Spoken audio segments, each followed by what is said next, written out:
funciona pelo INSS, né? A gente só trabalha com funcionários da prefeitura, porque não é o INSS. Porque não é o INSS. Podcast não é do INSS. Olá, seja muito bem-vindo ao podcast Não é do INSS, é o primeiro podcast 100% feito de RPPS para RPPS. Toda semana a gente tem episódio novo por aqui. E para você que nos ouve, já siga o nosso canal na sua plataforma de streaming de preferência, que você vai receber todas as notificações de novos episódios e ainda ajuda o nosso canal. Se você ainda não nos segue nas redes sociais, é só buscar também pelo @não é do INSS, que estamos nas principais redes sociais. Nessa semana, na nossa mesa virtual aqui, o bate-papo é com a Crédito e Mercado e a gente vai falar sobre o assunto ALM. Para você que não sabe, fica aqui com a gente que a gente vai destrinchar um pouco mais para você que não é dessa área de investimentos. E com a gente aqui, Renan Calamia, consultor de investimentos da Crédito e Mercado. Tudo bom, Renan? Tudo bem? Boa noite, Rafael. Como você tá? Tudo bem? Tudo bem, graças a Deus. Renan, nessa semaninha aí que a gente passou aí com Selic em baixa, Palmeiras ganhando, pra ti é só alegria aí, né?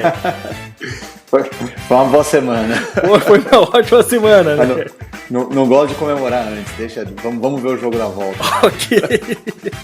Vamos esperar o jogo da volta. E a Selic baixando aí também, foi uma alegria pra vocês aí também, né? Mais do que uma alegria, né? Pegou muita gente de surpresa. Todos esperavam a queda da taxa de juros, mas a 0,5% pegou boa parte do mercado de surpresa. Inclusive, tem tido, nesses últimos 2 dias, alguma reação negativa em relação a até que ponto o Banco Central pode ter entrado em ter tomado essa ação não esperada, né, que é uma ação mais hawkish, como o mercado chama. Mas para fins de investimento, para fins de crescimento, para fins de Brasil, um ciclo de queda de taxa de juros é sempre positivo. E trazendo aqui para o pessoal, que muita gente acaba não sendo do setor de investimentos, acaba não conhecendo o trabalho da Crédito e Mercado, não conhece o teu trabalho também, né? Então, para você passar um pouco para o pessoal, qual que é o trabalho da Crédito e Mercado e qual que é o trabalho do Renan nessa empresa para conseguir trazer de solução para o RPPS? Bom, eu sempre costumo falar que a Crédito e Mercado ela nasceu uma consultoria de investimentos, né? Então, até para sempre auxiliar o desafio que é investir nesse cenário econômico que é o Brasil, né? O Brasil tem aquela máxima que até o passado é incerto no Brasil, né? Que aquilo que já aconteceu, a gente acaba tendo dúvida. Então, dentro desse cenário, dentro desse desafio, querendo ou não, é missão do RPPS rentabilizar a carteira de investimentos dele para fazer frente ao fluxo de benefícios de aposentadoria e pensão que o atuário passa para ele, nasceu a Crédito e Mercado.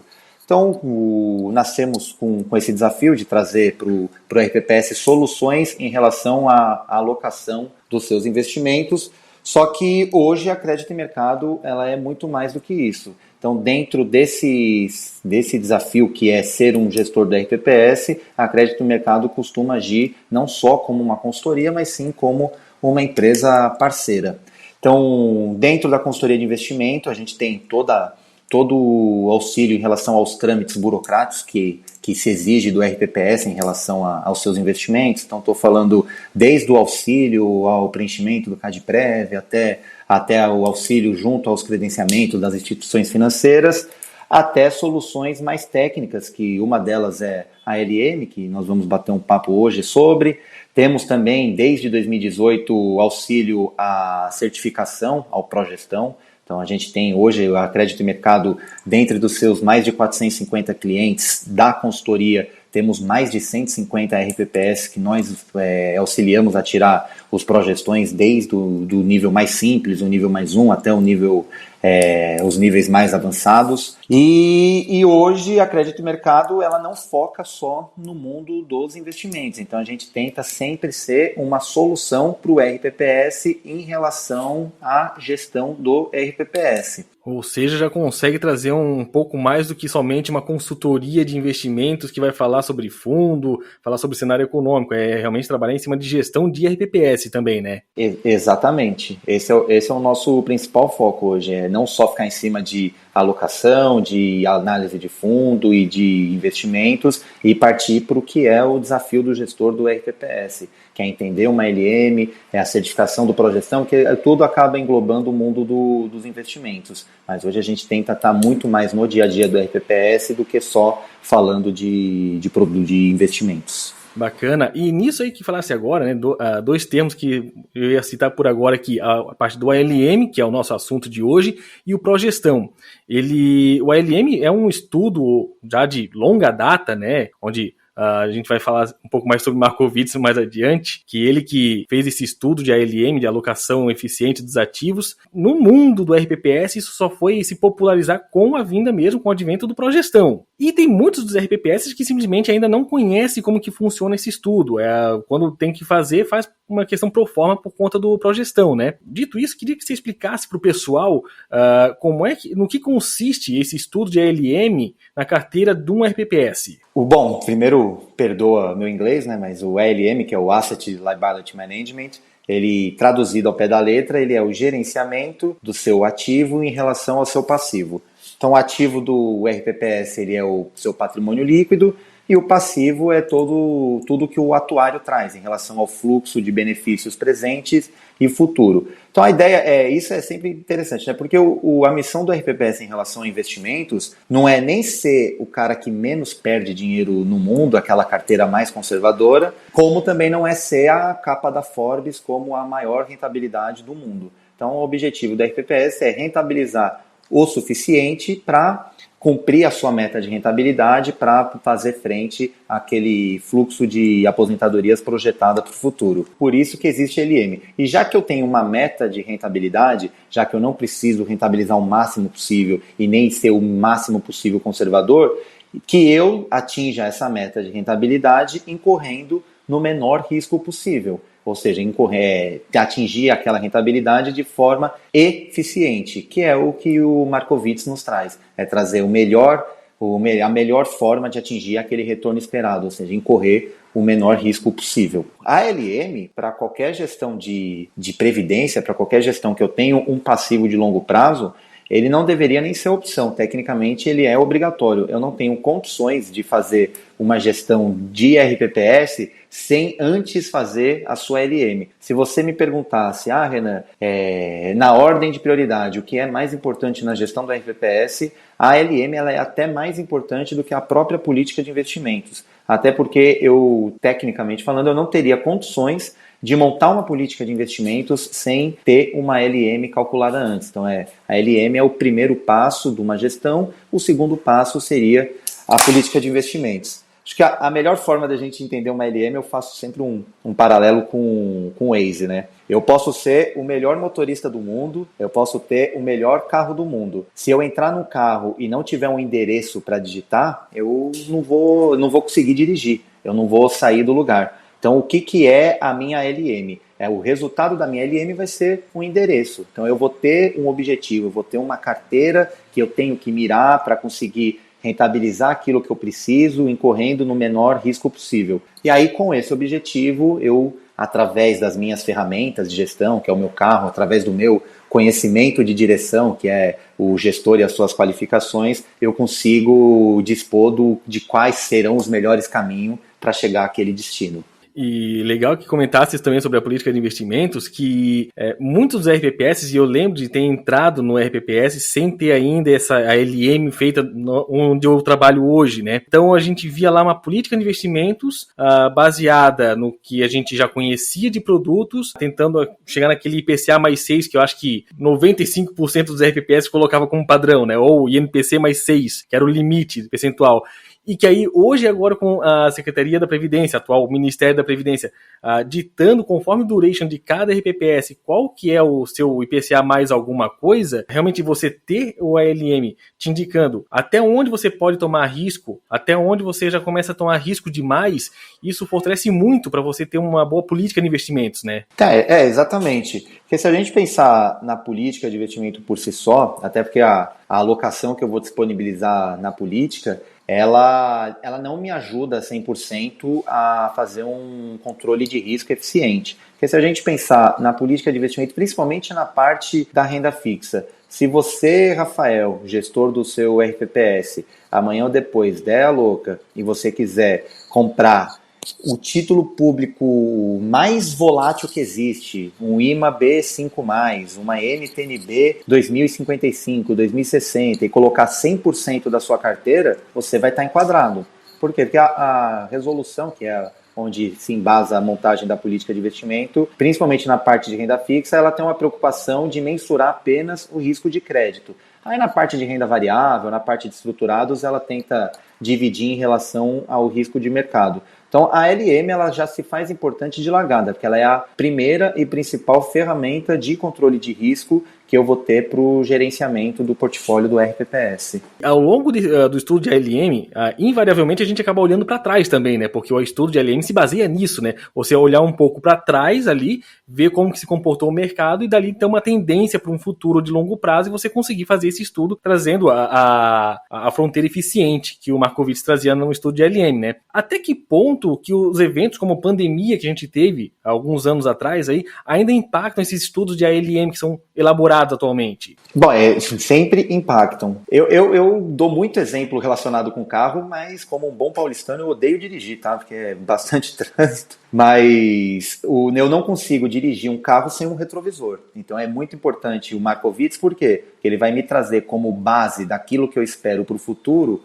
aquilo que eu vivi no passado. Eu acho importante, eu vou falar alguns termos mais técnicos, até para definir um pouquinho daquilo que a Crédito em Mercado entende como LM e como que a Crédito em Mercado desenha a sua ALM. Porque a ALM ela é um conceito, né? Eu não tenho um manual de ALM. Nós utilizamos, por exemplo, Markowitz como LM, mas eu posso facilmente desenvolver uma LM com outras modelagens. Como existem por aí, é que Markowitz é uma opção nossa. Então, na hora que a gente utiliza Markowitz, a gente utiliza o que é a estatística, o que os estudos chamam de modelo determinístico, que é esse que eu já tenho determinado a relação risco e retorno das variáveis. E o que determina essa relação é exatamente aquilo que eu vivo no passado. Então, um evento igual ao de 2020 é um evento que a gente chama como um outlier, que é aquele evento que eu tenho basamento técnico para expurgar ele da minha amostra. Então, eu utilizo a relação risco e retorno de 3, 5, 7 até 10 anos, a depender da variável que eu estou analisando. E quando eu rodo esse modelo dentro do nosso software de controle de fronteira eficiente, ele por si só ele tem o potencial de identificar o que é ou que não seria um outlier e recalcular esse modelo expurgando essas outliers. De largada, eu tenho algumas métricas estatísticas para sanar esses eventos que são fora da curva, que é o evento da pandemia, o Joesley Day, que a gente teve lá em 2017, entre outros eventos que aqui no Brasil, a cada 3 anos, a gente tem um outlier. Ou pior, né? Talvez o outlier já não seja mais tão outlier, né? Simplesmente por ser tão constante assim no nosso meio, né? Eu até ia te perguntar, realmente, quais eram outros eventos que tinham além da pandemia, né? Porque a gente acaba lembrando muito da pandemia porque foi realmente algo muito fora, mas o Joesley Day já seria um bom exemplo, né? De um evento que realmente seria um outlier no caso do ALM. Sim, acho que os que me vêm pela cabeça é a greve dos caminhões, que a gente teve em 2018, Joesley Day, que a gente teve em 2017, a pandemia, que foi em março de 2020, onde eu tive um risco sistêmico absurdo. Nos últimos 10 anos, o que eu tenho... E quando eu falo outlier, não são só eventos que trazem retornos negativos, né? Eu tenho, por exemplo, retornos positivos que são outliers também, que são fora da curva. Vivi muito isso em alguns dias em 2016, quando eu tive todo aquele movimento político em relação a impeachment, em relação à troca de governo. Então, mas o importante ele não sou eu como analista que identifico e tiro, né? Eu tenho toda uma métrica de risco e retorno para identificar o que é um outlier e ter condições de utilizá-lo ou não na minha amostragem. E como falasse ali, né, o estudo de LM que vocês fazem é o modelo determinístico, né? Eu mesmo, eu sou da área de investimentos e talvez não eu seja muito ignorante ainda também nessa parte, né? Há modelos e modelos de LM, né, que são disponíveis no mercado. Vocês, então, utilizam esse modelo determinístico. Outros modelos também fazem esse tipo de consideração também, né? Ou o RPPS tem que ter um cuidado agora, ou rever o seu contrato para ver com sua consultoria qual o modelo de LM que está sendo utilizado para eles. Com certeza é importante para o gestor ele sempre entender qual que é a modelagem por trás da LM que ele utiliza. Tanto que nas nossas apresentações de LM nós começamos explicando o nosso modelo. Mas aqui na Crédito e Mercado a gente utiliza Markowitz como a parte determinística do modelo e após eu determinar a fronteira eficiente através de Markowitz, aí a gente utiliza uma base estocástica, né, determinística, que a relação, que as variáveis elas já são determinadas, estocásticas é aquela que eu jogo uma aleatoriedade no evento. Então, para explicar de forma simples, eu não posso acreditar, eu até acho forte a premissa de que o passado possa se repetir no futuro, mas eu não posso tomar essa premissa como verdadeira. Então, o que eu utilizo? Eu utilizo a relação risco e retorno dessas variáveis, junto com a minha expectativa de algumas variáveis determinadas para o futuro. Então, eu pego as mais simples, que são aquelas que o próprio relatório Focus já traz, como IPCA, PIB, dólar e Selic, e dentro dessa expectativa eu trago o quanto que essas variáveis poderão render no futuro. E como que eu faço essa expectativa? Através de uma regressão linear múltipla gerada pela simulação estocástica dessas variáveis. Então hoje a nossa LM ela pode ser considerada um modelo híbrido. Então eu tenho a parte determinística e tenho a parte estocástica. Mas tudo isso é para não fugir do técnico, tá? Ouvindo assim, né, falando sobre o OLM e como que ele é elaborado, primeiro a gente já vê que ele não é nada fácil. Para quem também pega um pouco mais do outro assunto, a avaliação atuarial ela é tão complicada de se modelar quanto o OLM, porque é utilizar de premissas pretéritas para você trazer uma projeção futura. Não é fácil você trazer isso, tanto com vidas como é lá na avaliação atuarial, como aqui na parte nossa aqui de investimentos, né? Exatamente. O atuário não é a nossa praia, não é o nosso dia a dia, mas passa pelo estudo de ALM uma análise do cálculo atuarial. Quando eu falo análise, é simplesmente entendimento do fluxo, entendimento das premissas. E com certeza, tanto que, por definição, todas as premissas utilizadas pelo atuário, elas têm que ser aprovada pelo gestor, tem que ser aprovada pelo executivo, tem que ser aprovada por todas as partes interessadas. Por isso que é importante também o RPPS, ao contratar a sua LM, ele entender qual é o modelo que está sendo utilizado. Até para eu ter o casamento daquele modelo com aquela expectativa que ele tem em relação à sua ALM. Essa teoria moderna de portfólio, né, de Markowitz, ela trata sobre diversificação de ativos, né? Ativos de renda fixa, ativos de renda variável, ativos diversos. E a gente ouve de alguns RPPS que, na tratativa dada aos títulos públicos, que hoje, quando você marca na curva, né, você leva ele até o vencimento, ele, entre aspas, ele maquiaria essa volatilidade, trazendo como vol zero para a carteira naquele investimento, né? E aí a gente trataria um pouco mais sobre você tratar o título público como sendo sempre marcação a mercado ou marcação à curva, ou seja, você você recebe essa volatilidade do mercado do dia a dia ou você leva direto ali a vencimento, né? Qual o impacto que vocês veem sobre essa marcação da curva dos títulos públicos que os RPPS estão fazendo para você ter um ALM com uma vol muito mais baixa do que você seria em ter um título público marcado a mercado? Tem esse entendimento, ele não é um entendimento incorreto, mas ele não é completo, ele não é 100% correto, de que a LM serve para auxiliar o RPPS a marcar o título na curva ou não, e o quanto que ele pode marcar na curva. Então, realmente, o ALM ela é uma ferramenta para eu gerenciar risco e para eu, através desse gerenciamento de risco, eu ver o quanto que eu posso incorrer para buscar o meu retorno. E parte desse risco, ele não é risco de mercado, ele é risco de crédito ou risco de liquidez. Então, o que a gente entende dessa modelagem? Quando eu falo de Markowitz e falo de regressão linear múltipla, eu estou mensurando faixas de risco de mercado. Então, eu estou falando o quanto compete para cada ativo de acordo com a expectativa de fluxo futuro em relação ao risco e retorno de cada uma das faixas de ativos disponíveis para o RPPS. Então, IMAB, Ibovespa, que é renda variável, multimercado, CDI, que é a faixa livre de risco de mercado, o quanto que eu posso chegar no máximo em cada um para buscar o meu portfólio ideal de acordo com toda a modelagem que a gente já explicou.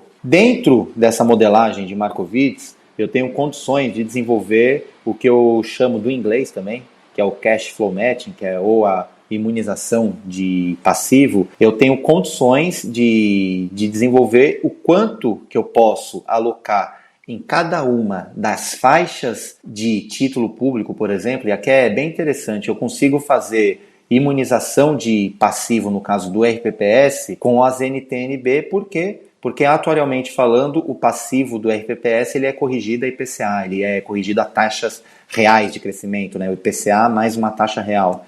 E a NTN-B é um título que me imuniza a variação do IPCA. Então, dentro da expectativa de retorno, risco, retorno e alocação trazida por Markowitz, dentro do cenário econômico atual em relação às taxas de juros, eu consigo definir uma alocação máxima para cada vértice oferecido pela NTN-B. Então, é parte do desafio, e não o desafio todo, da ALM traçar uma alocação de carteira, e quando eu estou falando de imunização, aí faz sentido eu marcar na curva. Eu não estou mascarando resultados, porque eu estou me permitindo levar esses títulos até vencimento. Então eu não preciso do preço dele a mercado, uma vez que eu não tenho interesse em vendê-los. E isso foi até um acerto, né, da portaria, né? Eu tive esse acerto lá em 2017, quando foi permitido a marcação na curva.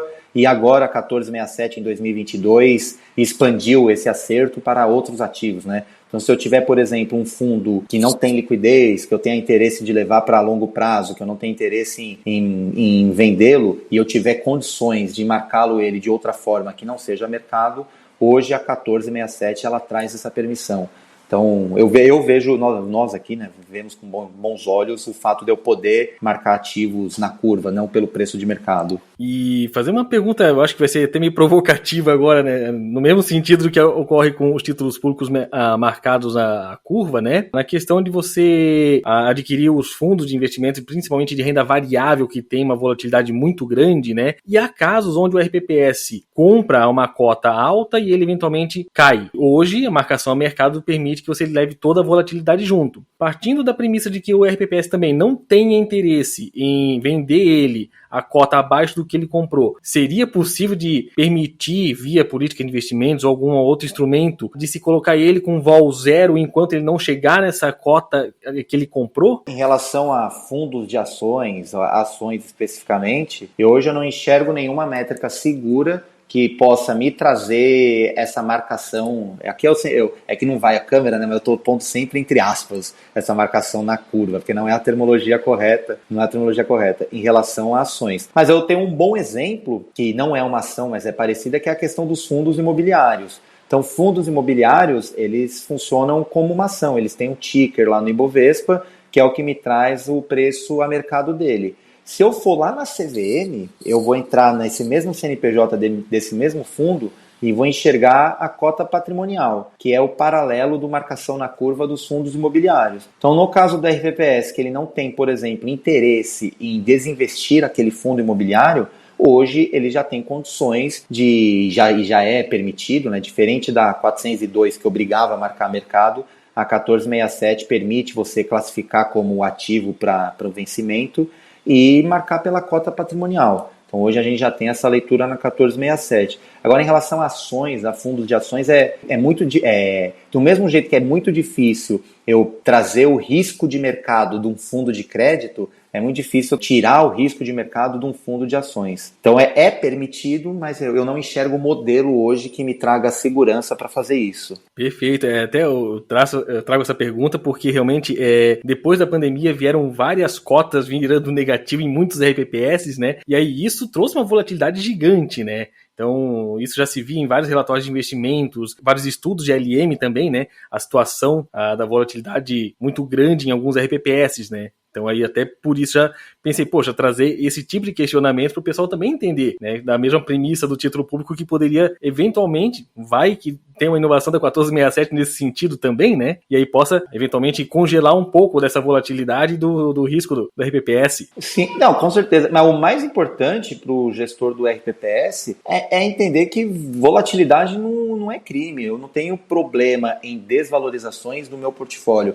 Até porque a minha gestão ela é de longo prazo e a mensuração da meta anual não é um veículo para eu punir ou para eu definir o bom ou o mau gestor. Tanto que eu não tenho em nenhuma legislação uma punição para quem não cumpriu uma meta de rentabilidade definida no ano. O único motivo de eu ter que definir metas anuais é para eu não perder a sensibilidade do passivo. Eu não posso simplesmente, vou fazer uma gestão hoje que eu tenho que rentabilizar X em 20 anos. Aí eu chego daqui 20 anos, não consegui. Aí talvez seja tarde para eu resolver o problema. Então eu trago esse feeling anual para todo momento eu ter condições de corrigir o meu risco do passivo, né? Seja com... Aí eu estou falando de abatimento de déficit atuarial, seja com aumento de alíquota, seja com ou segregação de massa, seja qual for o veículo para eu diminuir o déficit uma vez que o mercado não está me entregando soluções para isso. Esses estudos de ALM, eles sempre trazem recomendação de aquisição dos títulos públicos, né, as NTNBs, como a gente conhece, né, nos mais diversos vencimentos que o passivo do RPPS possui. Já, por sua vez, tem vários graus de adesão dessas recomendações por parte de RPPS. Tem RPPS que procura aderir o máximo possível do estudo de ALM, tem outros que acabam vendo algo mais como um norteador e não adere tanto assim, né? E tudo isso baseado no atual cenário econômico que a gente está vivendo e um pouco também de cenários que vão para trás também, né? Como a gente estava falando antes. Qual que é a preocupação que a Crédito e Mercado tem hoje com essas recomendações delas eventualmente serem aderidas a um grau muito elevado para o RPPS, no sentido de talvez travar demais a carteira deles?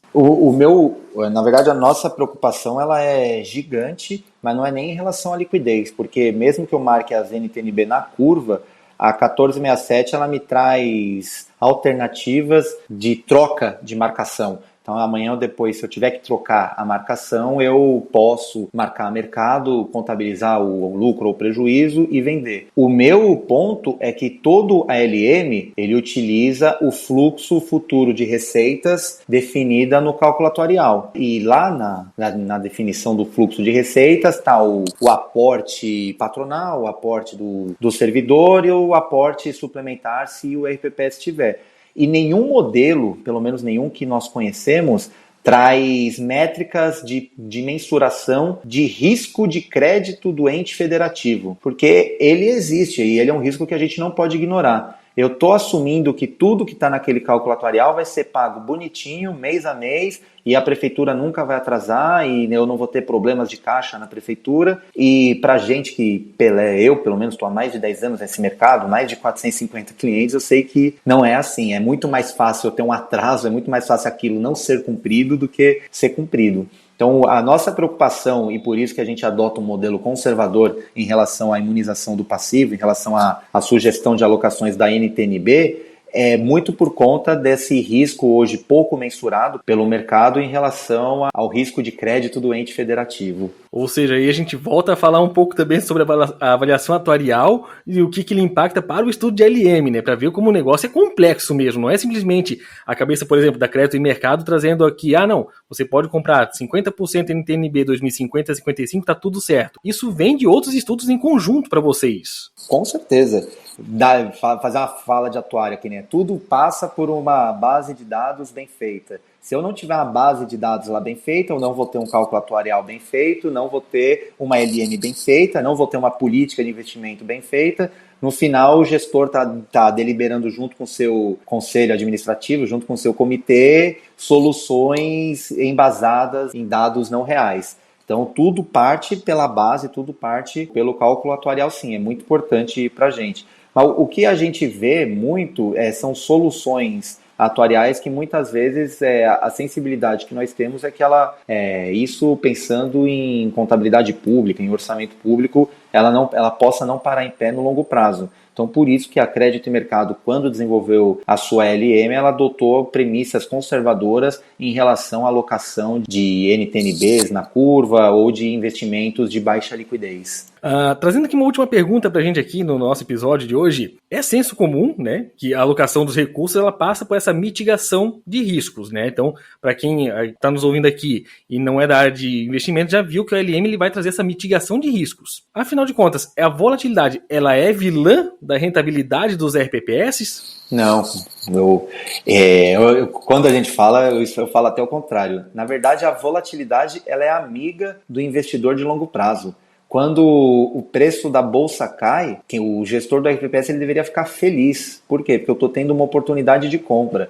Para um RPPS, não são todos, né? Mas para o RPPS que vive o superávit financeiro, que é aquele que sobra dinheiro no final do mês, ele tem a preocupação de ter produtos para alocar. E quanto mais barato esses produtos tiverem, melhor é para ele. É a mesma coisa de eu estar procurando, lá vai eu com o carro, de eu estar procurando um carro para comprar, eu vou torcer para o preço dele cair, não para o preço dele subir. Então, muitas vezes, aquela rentabilidade negativa que machuca o gestor, que machuca o comitê, o conselho, ela é positiva para o RPPS que está montando posição. Ou seja, nem sempre aquele relatório de investimento no final do mês lá dizendo teve cota negativa, nem sempre é razão para se chorar. Dá para a gente ver um horizonte bom ainda nisso. Exatamente. A questão é essa mesmo. Para quem não tem preocupação em desinvestimento, para os RPPS que hoje ainda são regra, para os RPPS que ainda estão em superávit financeiro, a rentabilidade negativa é motivo para sorrir. Por mais contraditório, por mais que queiram me bater quando eu falo isso, mas é motivo para sorrir, porque eu estou tendo uma oportunidade de compra. Legal, legal. Renan, queria te agradecer muito aí por ter aceitado o convite de conversar com a gente aqui no nosso episódio e queria deixar o espaço aberto para quem quiser entrar em contato com você aí, quem quiser saber um pouco mais sobre os produtos da Crédito e Mercado, como é que pode fazer para entrar em contato com vocês? Podem nos procurar através das nossas redes sociais, nosso Instagram, @Crédito e Mercado, tudo junto, ou através do nosso telefone, que é o 11 3074 9400, ou através do nosso site www.creditoemercado.com.br. Eu também fico à disposição através do Instagram, através do telefone, do nosso site, e-mail. Aqueles que tiverem interesse em entrar em contato comigo, meu Instagram é @RenanFCAL, Renan Foglia Calamia, né? F de faca, C de cebola, A-L de limão. E estamos à disposição para esclarecer dúvidas, independente sendo nosso cliente, não sendo nosso cliente, nosso time de analistas, assim como eu, estamos à disposição para qualquer dúvida, não só em relação a LM, mas para qualquer dúvida em relação a todo esse mundo de investimentos e de RPPS. Legal, Renan, muito obrigado mais uma vez aí por sua participação conosco e obrigado a você que nos acompanhou até aqui. Semana que vem temos episódio novo, então até lá!